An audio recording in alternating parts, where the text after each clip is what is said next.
Janaya lives in a modest apartment with her sick daughter, Arya. After a hospital visit, Arya now sleeps with headphones on to block out the loud music coming from their neighbors, easily heard through the paper-thin walls. Early one morning, Janaya wakes Arya and gently reminds her not to tinker with her science projects. If anything breaks, they can't afford to replace it. Arya then brings up how her teacher embarrassed her in front of the class for not bringing lunch money, which visibly upsets Janaya. On their way out, Janaya gives a few coins to Benny, a man in a wheelchair. Her landlady sees this and angrily reminds her that rent is overdue and she's already filed for eviction. Janaya promises to bring the rent money during her lunch break after getting her paycheck. She then asks the landlady to tell the neighbors to lower the music, but the woman refuses, claiming they have that right because they pay rent.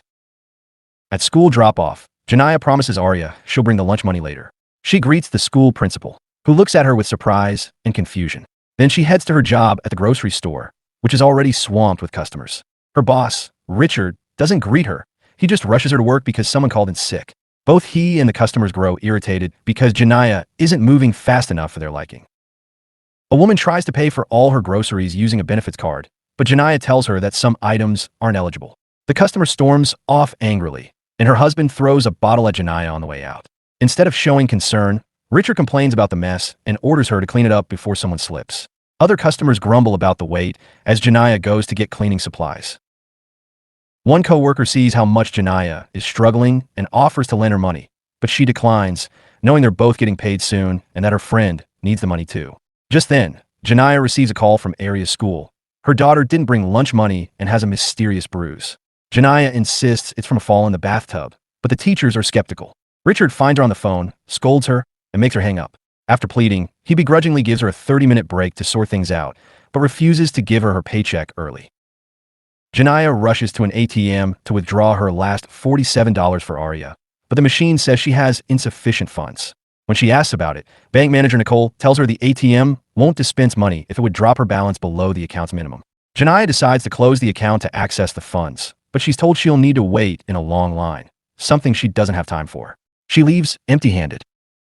When Janaya arrives at the school, she's horrified to see Child Protective Services taking Arya away. She begs them to reconsider, explaining that Arya is ill and needs special medication, but no one listens. Desperate, Janaya breaks down, ranting about her 2 jobs and the impossible situation she's in. As the stress overwhelms her, she hears a piercing sound in her ears, like her world is falling apart. Clutching Arya's dropped backpack, Janaya runs through the rain back to work. In her rush, she accidentally cuts someone off in traffic. The man, Oliver, yells at her and throws a drink at her car. Janaya ignores him, but he threatens revenge and begins to follow her. Eventually, he rams her car, causing it to skid on the wet road. She stops in time to avoid a crash, but the car won't restart.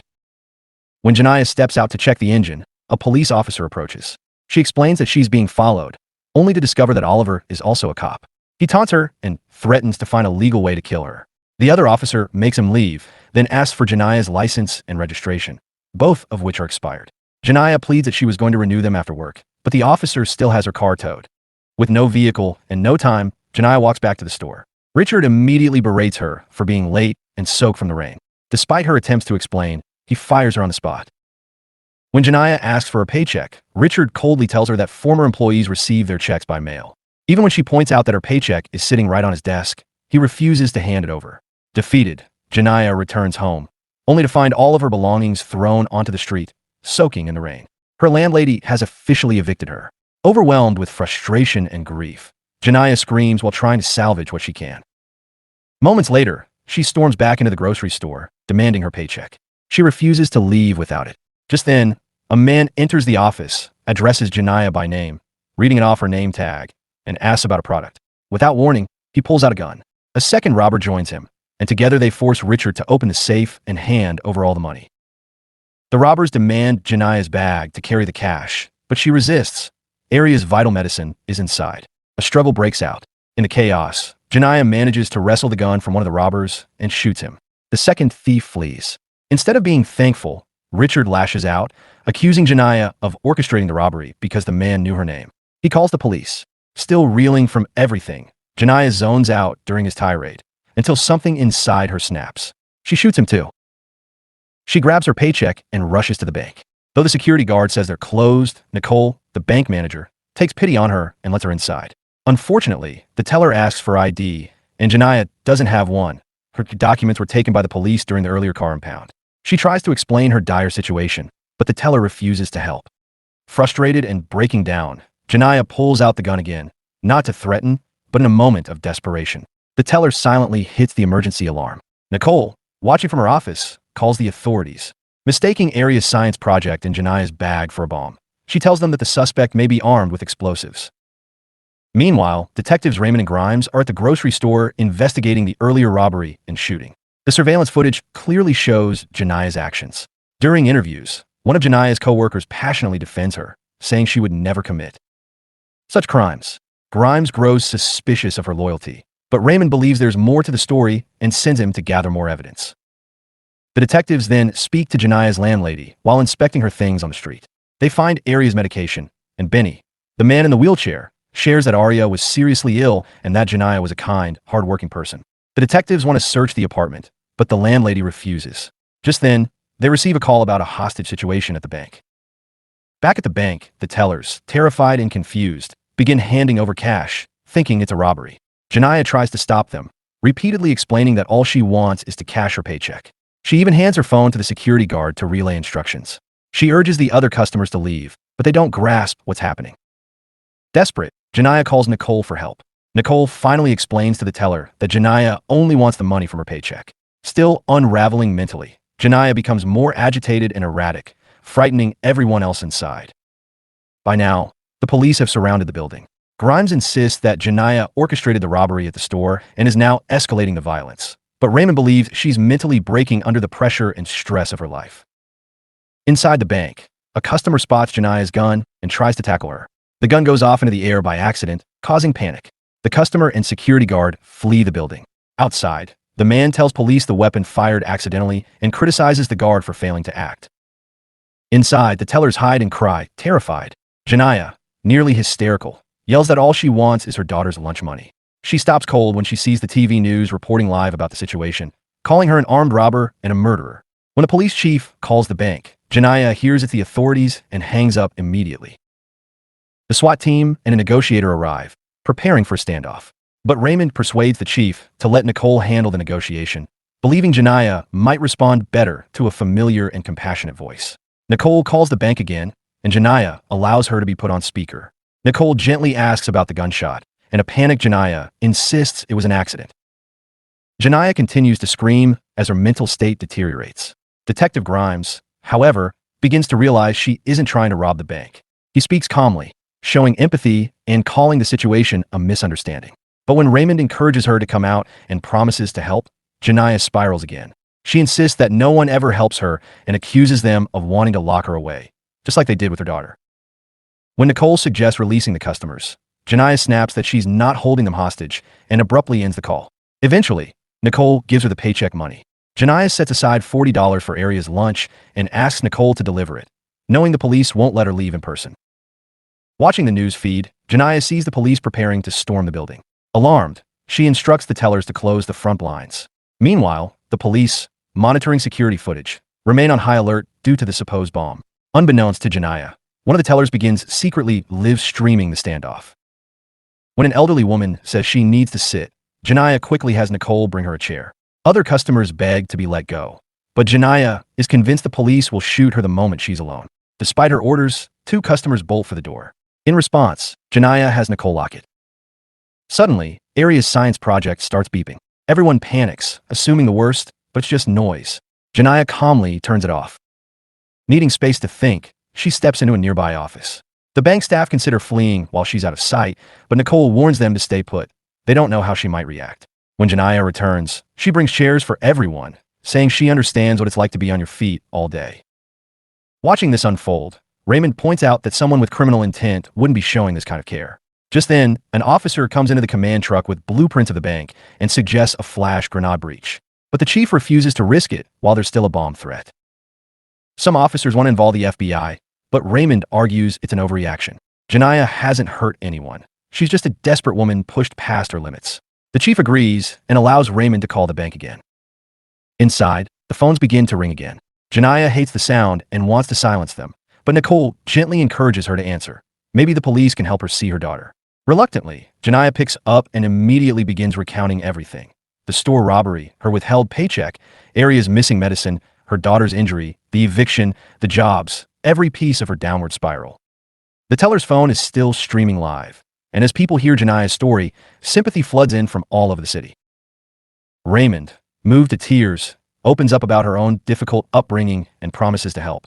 But she needs Janiyah to surrender peacefully. This only upsets Janiyah more. She yells that she won't come out as long as armed police are outside and hangs up again. Raymond, emotionally shaken, steps outside the command truck for air. Meanwhile, the chief discovers that Janiyah's story is being broadcast live and orders the signal jammed. Inside the bank, Janiyah realizes the security cameras are still active and asks Nicole to show her how to shut them off. While she's distracted, one teller attempts to escape, but the door remains locked. Janiyah successfully disables all the cameras, cutting off the police's visual access. Back inside, the hostages ask to use the bathroom, and Janiyah lets them go one by one. Outside, Raymond and Grimes continue investigating, but still can't identify the officer who previously threatened Janiyah. Crowds begin to gather near the scene, chanting in support of Janiyah and demanding justice.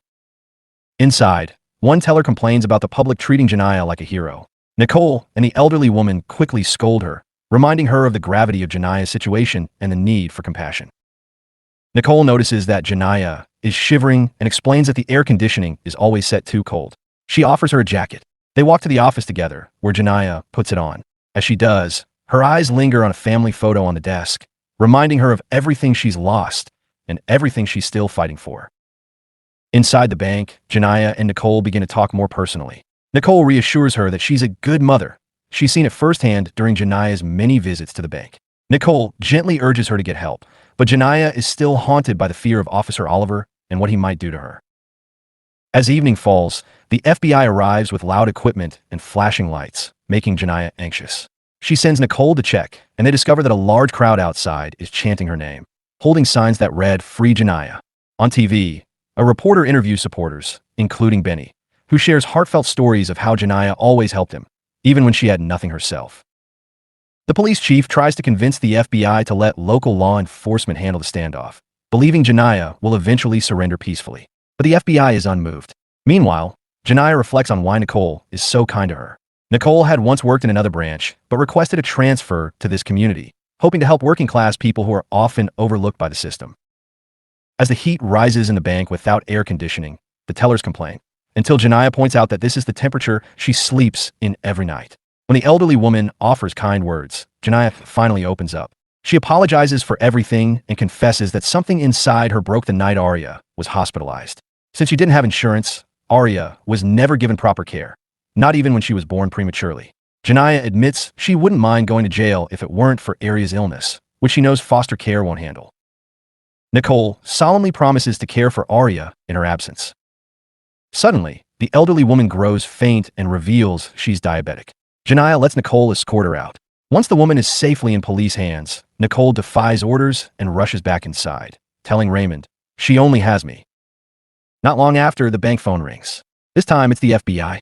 They refuse to let Janiyah speak with Raymond, which sends her into another spiral.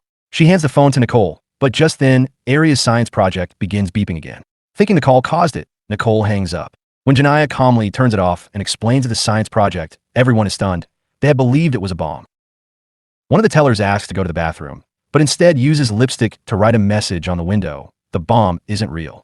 There's only one gun. Janiyah tells Nicole to call the police and clarify the situation, but Nicole refuses. She believes the fake bomb is the only thing keeping the FBI from storming the bank. Instead, she proposes they all walk out together, leaving the backpack behind.